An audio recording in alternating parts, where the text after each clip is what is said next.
But I tell you, why we don't have that courage now? Well, there are a couple things. One, people don't know what they don't know. Many folks, when it comes to dealing with education, they say, I've got my own kids, I got to deal with my kids, I got to navigate through this system, and that's all I can do. And the other thing is, people think that we have a problem with education, but it's someone else's problem.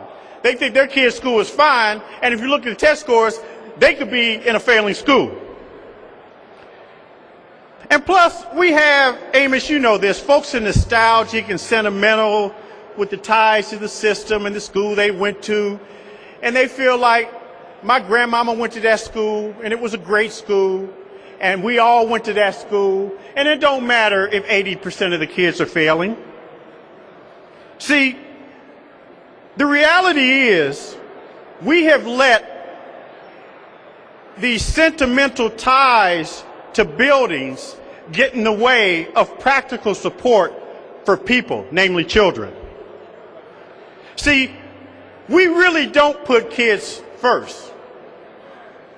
We sort of fake it. I call us sort of drive-by reformers. We like roughing it till it gets rough. See, we put the adult system interest ahead of children's interests. And when Dr. King talked about courage, he talked about having courage to put those interests of real people ahead of institutions today. In his 1967 speech, where he came out at the time, this was someone who was a civil rights leader who was put in a box. They said, you're a civil rights leader, you just speak on that. Well, in a famous 1967 speech, Dr. King came out against the war in Vietnam. And the first reaction is, you don't know your place. You don't have the right to speak out on that issue. And he said, yes, I do know my place. As a man of good conscience and goodwill who loves his country, I can speak to issues that are important to the entire country. And that's when he first talked about the fierce urgency of now. And Dr. King said, and I quote, we are faced with the fact that tomorrow is today. We are faced with the fierce urgency of now. In this conundrum of life and history, there is such a thing as being too late. Procrastination is still the thief of time. There's an invisible book of life that faithfully records our vigilance or our neglect. In the 1960s, when President Johnson said, we'll do the civil rights bill after the election, we'll do it later, he said the time is now. There's a fierce urgency of now. In the 1960s, when a lot of the so-called uppity Negroes at the time wouldn't march with King in Birmingham because they were afraid of Bull Connor and afraid of upsetting the order, then you had thousands of school-aged children, like many of you here, who filled the jail cells. I commit you to read Taylor Branch's Parting the Waters and read the chapter, The Children's Miracle. When all the educated elite failed to step up and be counted, those children came, and Bull Connor and the authorities in Birmingham knew they would come. So they nailed the door shut and nailed the window shut to the schoolhouse. And when that 12 o'clock noon hour came, the appointed time for the march, those kids bust through the door, bust through the broken glass, many of them dripping blood, going to march with Dr. King. One 6-year-old girl who was interviewed being led into the paddy wagon to be taken to a cell made for 10 people, as many as 80 kids in that cell for days at a time.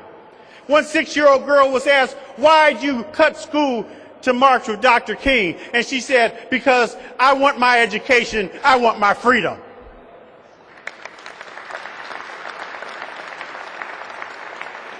That children's miracle speaks to the urgency of now.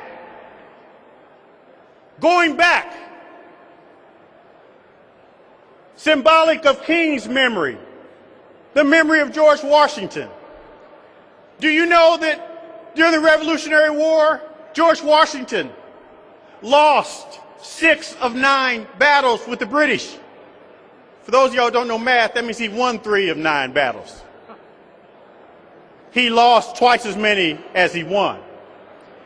But each time he lost a battle, King George would send an emissary to George Washington, General Washington, saying, stop.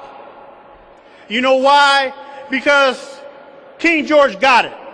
He knew those musket-carrying, frostbitten feet farmers who were marching to battle and replenishing their countrymen who were being killed weren't going to go nowhere.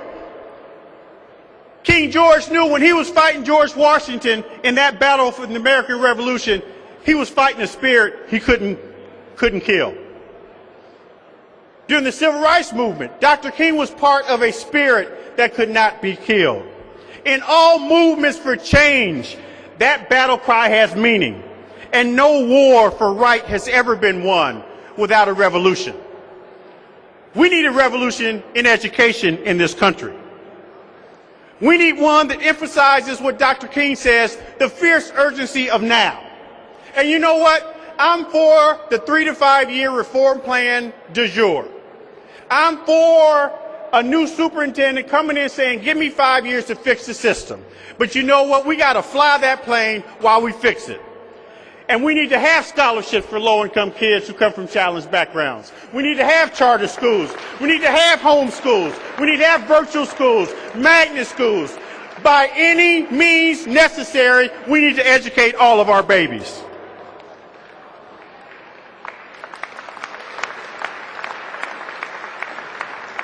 And let me tell you, there are examples today of people who get the fierce urgency of now. Last year, one of the most notorious dictators on the planet, Mubarak, was running Egypt. And when the people got fed up, when you couldn't kill that spirit of freedom, they started going to the streets.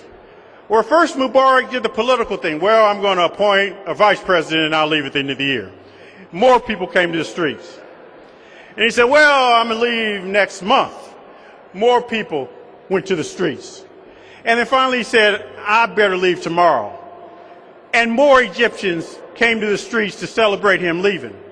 You know, when it comes to education of our kids in this country, we need some Egyptians up in here. We need to go to the streets for our babies. You know, the fight for education of America's children, it needs to be what it was for Martin Luther King, for George Washington, for those Egyptians. It needs to be personal. See, I don't sleep. I'm a little crazy, y'all can tell. But I don't sleep because I know that there are children that are going to wake up tomorrow and go to a bad school. That bothers me. And if it doesn't bother all of us, then it ain't right. Dr. King, on the Sunday before he died, he gave a sermon at the National Cathedral in Washington, D.C. And listen to this title. It's very prophetic. The title of the sermon he gave was entitled, Remaining Awake Through a Great Revolution. In the sermon, Dr. King references the timeless book by Washington Irving. And you all have heard about this book, Rip Van Winkle. And this is what Dr. King says, and I quote, the one thing we usually remember about the story of Rip Van Winkle is that he slept 20 years. But there's another point in that little story that is almost completely overlooked, says Dr. King. It was the sign in the inn from which Rip went up into the mountain for his long sleep. When Rip went into the mountain, the sign had a picture of King George III of England. When he came down 20 years later, the sign had a picture of George Washington, the first president of the United States. When Rip looked at the picture of George Washington, and he kept looking up at the picture, he was amazed. How did he replace King George? Rip Winkle knew not who he was. And Dr. King says, this reveals to us that the most striking thing about the story of Rip Van Winkle is not merely the fact that Rip slept 20 years, but he slept through a revolution. While he was peacefully snoring up in that mountain, a revolution was taking place that at points would change history, and Rip knew nothing about it. He was asleep. Yes, he was asleep through a revolution.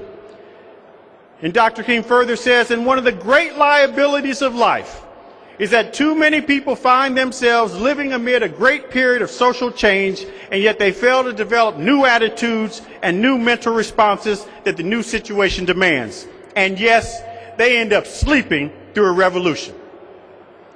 Folks, we're on the verge of a revolution in education in America. Parents all over the country are talking like Fannie Lou Hamer did in 1964. I'm sick and tired of being sick and tired. Because the fight to make sure that each and every American child has equal access to a high quality education, it ain't going to end with the politicians, and I'm a recovering one, Governor. Where it's going to end and where it begins is with the people. Like all revolutions, like those musket-carrying farmers in the American Revolution, like those school-aged children filling jail cells in Birmingham, and like those Egyptians who ran Mubarak out of the country, the people will lead the revolution. And you know what, folks? You need to get on board. So what would Martin say about education? Well, he would say, first, let's speak honestly. Let's not fake the funk. Let's call it the way it is. He would also say, as he always did, even back then, when they tried to get him to pick sides, there's no Democrat or Republican way to educate a child. There's just the right way to educate a child.